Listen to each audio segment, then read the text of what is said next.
Hey guys, it's Jeff, and today I'm going to talk to you about 5 gotchas hiding in your paid search account. These are very common but hard to find things that can oftentimes mess up marketers and screw up the performance of paid search campaigns. So without further delay, let's unbox it.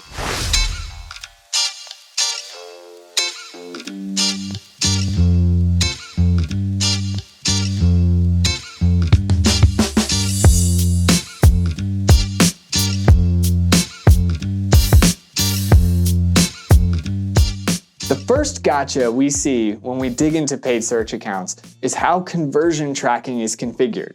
So if you're in your Google Ads account, check out the settings menu and go to measurement and conversions, and you'll see how that is configured to start. There's a few things you want to pay attention to. 1, what is the attribution model used for your conversions? Sometimes Google will do things like a last touch attribution model or multi-touch attribution model, which can cause your conversion numbers to end up being non-whole numbers, or they may not line up with your CRM. My suggestion is to match whatever attribution model you're using in the rest of your business. If your CRM is using last touch, use last touch. It'll be much easier for you to line up your paid search data with your CRM data. The second thing you want to pay attention to with conversion tracking is how many conversions per click are you allowing Google to count as a conversion. So if you're an e-commerce company, you might want to allow Google to track many per click conversions. What that means is if a user clicks on your ad once but takes more than one valuable action on your website, you can count multiple conversions for that single click. If your campaign is designed to drive leads, you probably want to make sure this setting is set on single or one conversion per click. This will make sure you're not double counting leads from your Google Ads account if it's just one user filling out 2 forms on your website. And finally, this might go without saying, but double check what key actions you're actually tracking in your Google Ads account. Make sure these line up with the key KPIs that are important to your business. If you're tracking leads, make sure you're tracking form fills. Maybe you even want to look at chat initiations or phone calls. If you're tracking e-commerce behavior, make sure your purchases are showing up in that conversion report. This is an easy win where you can better align the KPIs coming out of your paid search account with the important KPIs for your business. The second gotcha in your paid search account is looking at keyword match types. If you're not familiar with match types, the basic thing is that you can use exact match targets. Those allow the search queries you're targeting to match exactly the keyword that you're targeting. The second match type that's very common is phrase match. This means that Google can target any search query that contains the words of your keyword target. The third match type is broad match, and this is where things can get a little scary. With broad match, Google will take a ton of liberties and just try to match any sort of synonym or similar search to what you're looking for. For example, if you're targeting something like dog food on broad match, Google could very well show your ads for things like puppy nutrition, which is really not what you're trying to target. And so one of the common mistakes we see is that a lot of people who are new to paid search might set up a lot of broad match targeting. In Google, if you look at the left-hand column, you can actually select the search term reports and see the actual search queries that your ads are showing up for. Make sure to use conservative match types and be careful with broad match so that you're not showing your ads to a bunch of irrelevant search queries because Google is taking liberty with your targeting. The third gotcha in your paid search account is the networks that you're targeting. So by default, when you create a campaign in Google Ads, they will opt you into the display network, the search network, and what they call Google Search Partners. When you're doing advertising, you want to make sure that you segment out those networks individually in your campaigns.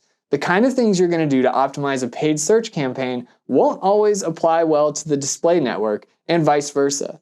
Also, if you're targeting the search network, you want to make sure you deliberately test using Google Search Partners and not using Google Search Partners. If you just want to show up on Google, make sure you're targeting their search advertising network and no other networks. Be sure to check out your campaigns today and make sure you understand under the hood where Google is going to show your ad. The fourth big gotcha we see in paid search accounts is the improper use of tracking URLs. So a lot of times you may have worked with your company to establish some type of tagging standard. You may be using things like UTM parameters in your URLs that tell your analytics systems or your CRM where that traffic is coming from. The problem that you have in Google Ads is these tracking templates can be configured at a lot of different levels. There's an account level tracking template, there's a campaign level tracking template, one for ad groups, and you can even configure it at the ad level. The way Google works is it will take the most specific version of the tracking template and apply it to that particular keyword and click. So if you have an account level tracking template, but you also have one set at the ad group level, the ad group tracking template will be used when you get traffic for that ad group.